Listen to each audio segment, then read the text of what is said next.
नमस्कार साथियों, सिंधु घाटी सभ्यता के व्याख्यान में आप सभी का स्वागत है। हम बात कर चुके हैं सिंधु घाटी सभ्यता का सामान्य परिचय, जिसमें पुरातत्वविदों के योगदान से किस प्रकार से सिंधु घाटी सभ्यता संपूर्ण विश्व के समक्ष आती है, और क्षेत्रफल, विस्तार और कौन इस सभ्यता के निर्माता थे, और सभी स्थलों को लेकर के हम बात करी है।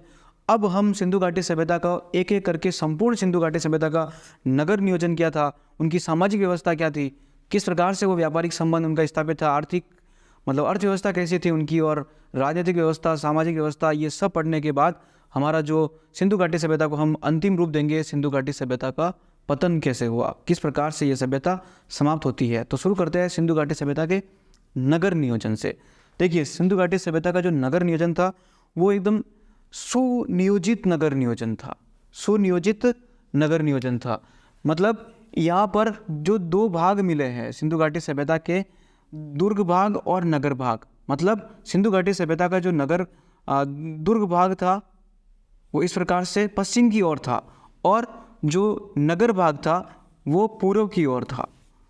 सिंधु घाटी सभ्यता का जो दुर्ग भाग था वो पश्चिम की ओर था, और जो पूर्वी भाग था, जो नगर भाग था, वो पूर्व की ओर था। तो इन दोनों में हम अगर सामान्य रूप से तुलना करें तो ये आकार में छोटा दिखाई दे रहा होगा और ये आकार में बड़ा, ठीक है। और ये दुर्गीकृत था। दुर्गीकृत का मतलब सुरक्षा प्राचीर से घिरा हुआ था, परकोटे से घिरा हुआ था, और ये सिंपल था, ठीक है। यहाँ पर पुरोहित वर्ग निवास करता था, ठीक है। पुरोहित वर्ग, धनी लोग यहाँ रहते थे, और यहाँ पर निम्न वर्ग के लोग रहते थे, जिसमें श्रमिक, मजदूर, इस प्रकार के लोग इधर रहते थे। और अगर हम आगे बात करें तो यहाँ पर ये प्रशासनिक केंद्र था। यहाँ से इस पूरी संपूर्ण सभ्यता का पश्चिमी भाग से प्रशासन होता था। और इधर की बात करें तो ये एक सामान्य वर्ग के लोग थे जो इनके अधीन रहते थे। तो अब इस प्रकार की ये व्यवस्था है संपूर्ण सिंधु घाटी सभ्यता के सभी स्थलों में देखने को मिलती है।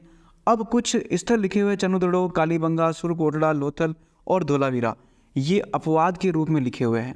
ये किस रूप में लिखे हुए हैं? अपवाद के रूप में। तो अब तक हमने बात करी है कि सिंधु घाटी सभ्यता का जो नगर नियोजन था वो पश्चिमी नगर जो दुर्ग था, और पूर्वी नगर जो सामान्य नगर था। लेकिन चनुदड़ो एग्जाम्पल के अपवाद के रूप में लिखा गया है। कालीबंगा, सुरकोटड़ा, लोथल और धोलावीरा, ये सभी अपवाद के रूप में लिखे गए। तो चनुदड़ो को अपवाद में क्यों लिखा, इसके बारे में ध्यान से सुनना आप। जो पश्चिमी भाग था वो दुर्गीकृत था और सुरक्षा प्राचीर से घिरा हुआ था, ठीक है। और पूर्वी भाग जो था वो सुरक्षा प्राचीर से नहीं घिरा हुआ था। लेकिन चनुदड़ो से हमें किसी प्रकार की सुरक्षा प्राचीर से घिरे होने के प्रमाण नहीं मिलते हैं। तो चनुदड़ो से कोई भी सुरक्षा प्राचीर से घिरा हुआ नहीं। ये दुर्ग भाग और नगर भाग एक जैसा ही था और कोई सुरक्षा प्राचीर से नहीं घिरा था। तो ये चनुदड़ो की बात हो गई अपवाद के रूप में, ठीक है। कालीबंगा की बात करें तो पश्चिमी भाग सुरक्षा प्राचीर से घिरा था, लेकिन साथ ही पृथक रूप से ये नगर भाग भी सुरक्षा प्राचीर से घिरा था। सामान्य रूप से हमने क्या बात करी कि नगर भाग सुरक्षा प्राचीर से नहीं घिरा था, लेकिन कालीबंगा के अंदर नगर भाग भी सुरक्षा प्राचीर से घिरा हुआ था। इसलिए कालीबंगा को भी हम अपवाद के रूप में रखते हैं। अब देखिए, सुरकोटड़ा और लोथल, इन दोनों को हम एक साथ लेते हैं। सुरकोटड़ा और लोथल, देखिए चनुदड़ो सिंध प्रदेश में है, कालीबंगा राजस्थान के हनुमानगढ़ जिले में, सुरकोटड़ा और लोथल दोनों ही गुजरात में है। सुरकोटड़ा और लोथल की अगर हम बात करें कि भाई ये है आपका पश्चिमी दुर्ग भाग और ये है आपका पूर्वी नगर भाग। सुरकोटड़ा और लोथल की बात करें तो दोनों ही सुरक्षा प्राचीर से घिरे थे। सुरकोटड़ा और लोथल दोनों ही सुरक्षा प्राचीर से घिरे थे। ये अपवाद के रूप में हमने बात करी है। लेकिन यहाँ पर भी सुरकोटड़ा और लोथल में थोड़ा सामान्य सा अंतर है। क्या अंतर है, सुनिए। सुरकोटड़ा बिल्कुल इस रूप में है। कोई देखा है, कोई हमें यहाँ पर जो मैंने ये व्यवस्था बताई है कि भाई पश्चिमी भाग दुर्ग भाग ये, और ये पूर्वी नगर भाग, और दोनों ही सुरक्षा प्राचीर से घिरे, तो सुरकोटड़ा बिल्कुल ऐसा कैसा है। लेकिन लोथल की बात करें तो ये जो दुर्ग वाला भाग है, पश्चिमी नगर है, पश्चिमी दुर्ग वाला भाग है, इसकी जो दिशा थी ये पश्चिम में ना होकर के दक्षिण पूर्व में थी। लोथल का जो दुर्गीकृत भाग है वो दक्षिण पूर्व दिशा में था। तो ये एक वेरी इंपॉर्टेंट फैक्ट आप ध्यान से समझना, ठीक है। तो चनोदड़ों की बात कर ली, सुरकोटला की बात हो गई, लोथल की बात हो गई, और अब हम बात करते हैं धोलावीरा की। देखिए, संपूर्ण सिंधु घाटी सभ्यता में नगर नियोजन जो था वो पश्चिमी भाग और पूर्वी भाग, पश्चिमी भाग दुर्गीकृत और पूर्वी भाग सामान्य नगर। लेकिन धोलावीरा की बात करें तो धोलावीरा 2 भागों में ही नहीं बल्कि 3 भागों में बटा हुआ था। धोलावीरा 3 भागों में बटा हुआ था, इसलिए धोलावीरा भी अपवाद के रूप में माना जाता है, ठीक है। तो धोलावीरा कितने भागों में बटा हुआ था? धोलावीरा 3 भागों में बटा हुआ था, इसलिए धोलावीरा को भी ध्यान रहे आपके। तो अब तक हमने बात करी, ये जो स्थल है जो 2 भागों में बात हो गई, ठीक है। नाली व्यवस्था, संपूर्ण सिंधु घाटी सभ्यता में नाली व्यवस्था के प्रमाण मिलते हैं और बहुत ही सुदृढ़ व्यवस्था है ये हमारी नाली व्यवस्था, जल निकास व्यवस्था सिंधु घाटी सभ्यता की बहुत ही अच्छी व्यवस्था मानी जाती है। लेकिन यहाँ पर बनवाली और कालीबंगा को हमने लिखा है, क्यों लिखा है? क्योंकि यहाँ से नाली व्यवस्था के अच्छे प्रमाण हमें देखने को नहीं मिलते हैं।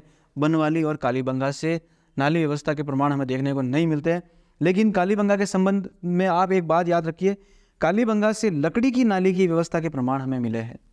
कालीबंगा से लकड़ी की नाली की व्यवस्था के प्रमाण हमें मिले हैं, तो ये बात आपको थोड़ा ध्यान रहे, ठीक है। तो ये नगर से संबंधित बात हो गई। और सिंधु घाटी सभ्यता के अब हम सड़क की बात करें तो सड़क जो थी वो शानदार रूप से सुनियोजित रूप से थी, जाल पद्धति पर आधारित थी, ग्रिड पैटर्न पर आधारित थी, अर्थात प्रत्येक सड़क समकोण डिग्री पर काटती थी, समकोण डिग्री पर काटती थी। ये बात आपको ध्यान रहे, ठीक है। ये इनकी सहायक सड़कें, कैसे भी किसी भी प्रकार से आप सड़क को देखोगे तो सड़क की व्यवस्था बिल्कुल आज भी, अगर इसकी प्रासंगिकता आप देखेंगे तो राजस्थान की राजधानी जयपुर की जो बसावट हुई है वो इसी रूप में हुई है, इसी ग्रिड पैटर्न के आधार पर हुई है, ठीक है। समकोण डिग्री पर काटती हुई ये सड़कें आपको देखने को मिलेगी। और हम देखेंगे कि मोहनजोदड़ो से सबसे बड़ी सड़क हमें मिली है 10 मीटर, जिसकी मतलब 33 फीट कहते हैं 10 मीटर, ये इस प्रकार की मोहनजोदड़ो से सबसे बड़ी सड़क मिली है।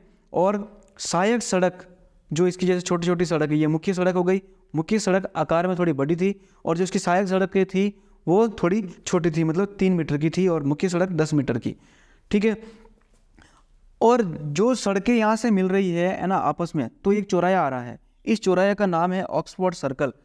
जो भी चौराया होता था उस चौराहे को कहते थे ऑक्सफोर्ड सर्कल, ये बात आपको ध्यान रहे, ठीक है। सिंधु घाटी सभ्यता में हमें जो सड़कें मिलती है वो कच्ची थी, लेकिन कालीबंगा में आपको पक्की सड़कें देखने को मिलेगी, ठीक है। तो ये सड़कों से संबंधित बात हो गई।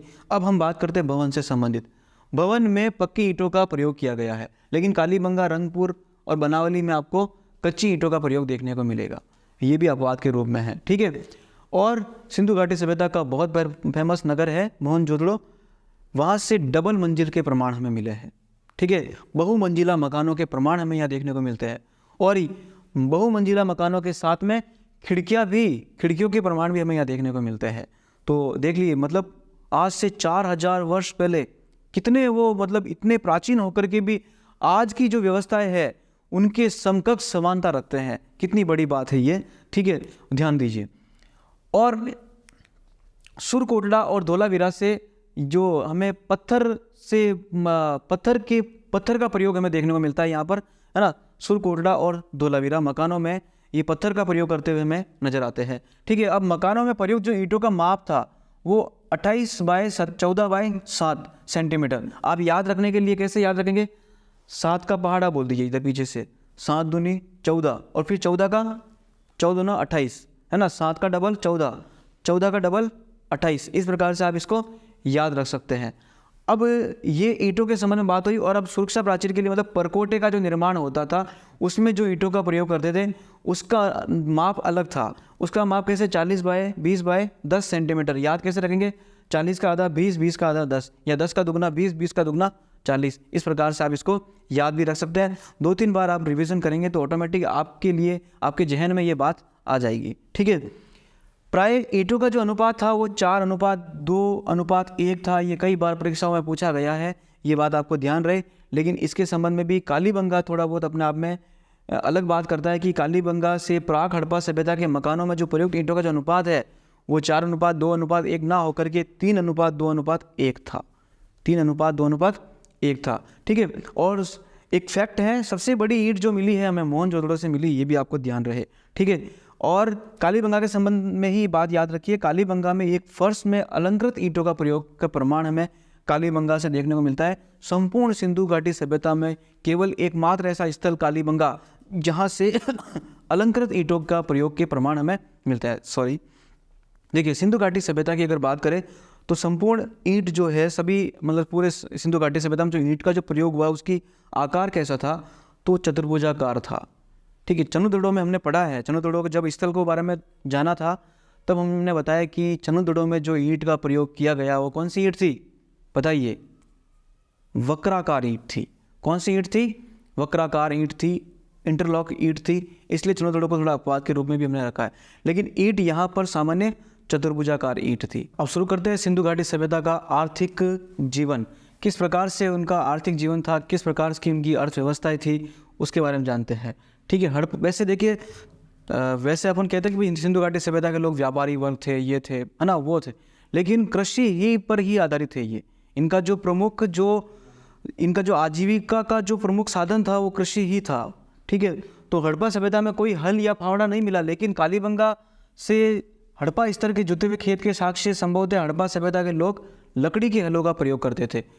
अर्थात हाँ, हम ये जब मान सकते हैं कि उस समय लोहे से ये लोग अपरिचित थे, है ना। लकड़ी के हल से ज़्यादा उपयोगी लोहे का हल होता है, जो मतलब खेत में लोहे का जो हल जो भूमिका निभाता वो लकड़ी का हल नहीं निभा पाता, लेकिन लोहे से ये लोग अपरिचित थे। फसल काटने के लिए पत्थर के हंसियों का प्रयोग करते थे ये। ठीक है, और बलूचिस्तान से गवरबंद के साक्ष्य हमें मिले। गवर मतलब बांध के प्रमाण हमें यहाँ देखने को मिलते हैं, बलूचिस्तान से बांध के प्रमाण, और सोर्तुगई से, अफगानिस्तान का सबसे उत्तरी छोर है स्थल सोर्तुगई, वहाँ से हमें नहर के सिंचाई के प्रमाण हमें मिले हैं। ठीक है, फसल जो है हमें 9 प्रकार की फसल हमें मिली है, जिसमें चावल, गेहूँ, और गेहूँ की 3 किस्म, जौ की 2 किस्म, खजूर, तरबूज, मटर, राई, तिल, कपास आदि किस्मों के प्रमाण मिले हैं, और एक किस्म और मिली है ब्रासी कांजूसी। ठीक है, ये भी याद रहे आपको। चावल के प्रमाण हमें कहाँ देखने को मिलते हैं? हड़प्पा से, लोथल से, रंगपुर से, कालीबंगा से। हड़प्पा नहीं, चावल के प्रमाण हड़प्पा स्थल से, लोथल स्थल से, रंगपुर स्थल से, कालीबंगा स्थल से हमें चावल के प्रमाण हमें प्राप्त होते हैं। और बनावली से जौ की दोनों किस्म मिली है, जो अभी बताई गई कि जौ की कितनी किस्म है? 2, और दोनों ही किस्म बनावली से हमें मिली है। ठीक है, और सरसों व तिल के प्रमाण भी हमें यहाँ से प्राप्त होते हैं। ठीक है, एक किस्म ये बात कर चुके हैं कि ब्रासी कांजूसा की मिली है। बाजरा के जो साक्ष्य मिले हैं वो हमें हड़प्पा, लोथल, सुरकोटड़ा, सोर्तुगई से हमें बाजरा के प्रमाण मिलते हैं। अब देखिए एक एक करके देखते हैं। लोथल से हमें किसके प्रमाण मिले? चावल, बाजरा के। बनावली से जौ, तिल, सरसों के। हड़प्पा से गेहूँ, जौ के। और मेहरगढ़ सबसे पहले गेहूँ के साक्ष्य ही हमें मेहरगढ़ से मिले। मेहरगढ़ एक नवपाषाणकालीन स्थल है, लेकिन प्राक हड़प्पाकालीन स्थल भी मान सकते हैं, क्योंकि कृषि की शुरुआत ही कहाँ से होती है? खेती करने की शुरुआत ही मेहरगढ़ से होती है। जब मानव घुमक्कड़ था, भाग रहा था, पशु चराना सीखा, फिर धीरे धीरे, है ना, पशुओं ने उसे थोड़ा धीरे किया, लेकिन मानव को बसाया किसने? मानव को रोका किसने?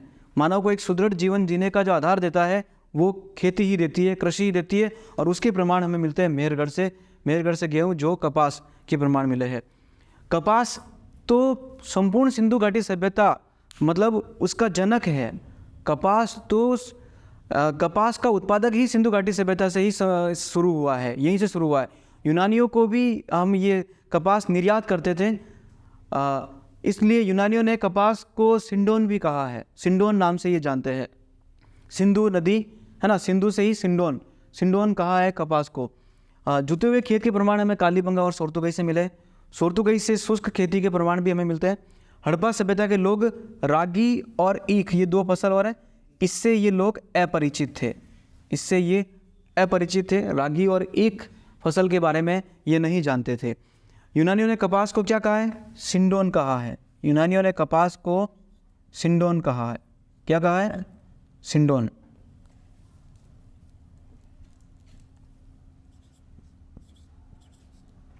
यूनानियों ने कपास को सिंडोन कहा है। देखिए, अब गुजरात में एक स्थल है नागवाड़ा स्थल एक प्राक हड़प्पाकालीन है, मतलब हड़प्पा का प्राचीन स्थल है। यहाँ से किसान रहते थे, इसके अवशेष हमें यहाँ से प्राप्त होते हैं, इसके प्रमाण हमें यहाँ देखने को मिलते हैं। तो आगे बात करते हैं कालीबंगा और पिराक। पाकिस्तान के पिराक से एक साथ 2 फसल बोने के प्रमाण हमें यहाँ से मिले हैं। कहाँ से मिले हैं? पाकिस्तान के पिराक से और राजस्थान के कालीबंगा से। और बनावली व बहावलपुर से मिट्टी के बने हुए हल्के खिलौने मिले हैं। हरियाणा के बनावली और पाकिस्तान के बहावलपुर से मिट्टी के बने हुए हल्के खिलौने कहाँ से मिले हैं? बनावली और बहावलपुर से मिले हैं। जबकि जुते हुए खेत के प्रमाण कहाँ से मिले हैं? कालीबंगा से मिले हैं। ठीक है। धोलावीरा से तालाबों से सिंचाई के प्रमाण मिले हैं। जबकि सोरतुगई से नहरों से सिंचाई के प्रमाण हमें यहाँ देखने को मिलते हैं। सोरतुगई की पहले ही बात की, जो अफगानिस्तान के सबसे उत्तरी छोर है। ठीक है। तो अब तक हमने बात करी सिंधु घाटी सभ्यता का नगर नियोजन की, और हमने बात शुरू करी उसके बाद आर्थिक जीवन की। तो एक बार फटाफट डिवीज़न कर लेते हैं कि क्या बात की हमने नगर नियोजन में। नगर नियोजन में हमने बात की जो सिंधु घाटी सभ्यता का जो भी नगर नियोजन था, सभी नगर नियोजन में एक तरफ था पश्चिमी नगर और एक तरफ था पूर्वी नगर। पश्चिमी नगर जो था वो दुर्गीकृत था, मतलब तो हम उसको कह सकते हैं दुर्गीकृत था, और पूर्वी नगर एक सामान्य नगर था। पश्चिमी नगर या दुर्ग वो आकार में छोटा था, जबकि पूर्वी नगर आकार में बड़ा था। पश्चिमी नगर के अंदर पुरोहित वर्ग, प्रशासनिक वर्ग निवास करते थे, जबकि पूर्वी नगर में सामान्य वर्ग, श्रमिक, मजदूर आवास करते थे। उसके बाद हमने बात की इसको अपवाद के लेकर के कि सिंधु घाटी सभ्यता का जो भी नगर था वो पश्चिमी नगर, पूर्वी नगर, इस प्रकार से 2 भागों में बटा हुआ था। लेकिन हम बात करें वहीं चनोदड़ों की, चनोदड़ों की कोई भी सुरक्षा प्राचीर से नहीं घिरा हुआ है। पश्चिमी नगर और पूर्वी नगर में कोई भी सुरक्षा प्राचीर नहीं है, केवल समतल रूप में है। मतलब सिंधु घाटी सभ्यता का जो पश्चिमी नगर है वहाँ पर सुरक्षा प्राचीर होती थी, है ना, लेकिन यहाँ पर हमें देखने को नहीं मिली है। अब बात करते हैं सुरकोटला और लोथल की। देखिए, सुरकोटला और लोथल, पश्चिमी नगर हो चाहे पूर्वी नगर हो, दोनों एक ही सुरक्षा प्राचीर से घिरे हुए थे। दोनों एक ही सुरक्षा प्राचीर से घिरे हुए थे। सुरकोटला और लोथल में थोड़ा सा डिफरेंस ये है कि सुरकोटला इस कंडीशन को फॉलो करता है, लेकिन लोथल इस कंडीशन को फॉलो क्यों नहीं करता है? क्योंकि लोथल में जो दुर्गीकृत जो नगर थे, पश्चिमी जो नगर था, वो पश्चिमी नगर दक्षिण पूर्व दिशा में था। किस दिशा में था? दक्षिण पूर्व दिशा में था। अब आगे बात करते हैं कालीबंगा की। तो कालीबंगा की बात करें तो पश्चिमी नगर हो चाहे पूर्वी नगर हो, दोनों ही सुरक्षा प्राचीर से घिरे थे, अलग अलग पृथक रूप से सुरक्षा प्राचीर से घिरे थे। ठीक है। धोलावीरा की बात करें तो धोलावीरा 2 नगर, जबकि संपूर्ण सिंधु घाटी सभ्यता में 2 नगर होते थे, पश्चिमी नगर, पूर्वी नगर। धोलावीरा में 3 नगर होते थे, ये हम बात कर चुके हैं। तो ये अपवाद के रूप में हमने नगर नियोजन को देखा। उसके बाद हमने आर्थिक व्यवस्था को शुरू किया। आर्थिक व्यवस्था में हमने जाना कि किस प्रकार से ये सिंधु घाटी सभ्यता जो थी व्यापारिक तो थी, लेकिन उससे भी ज़्यादा ये व्यवस्था कृषि पर आधारित थी, उसके संदर्भ में हमने बात की। तो अगले वीडियो को आर्थिक नियोजन को व्यवस्था को ही हम आगे बढ़ाएंगे। कंटिन्यू इसको नेक्स्ट वीडियो होगा। तो आप इस वीडियो को दोबारा देखना और ध्यान से देखना। अगले वीडियो में हम फिर मिलते हैं, तब तक के लिए धन्यवाद।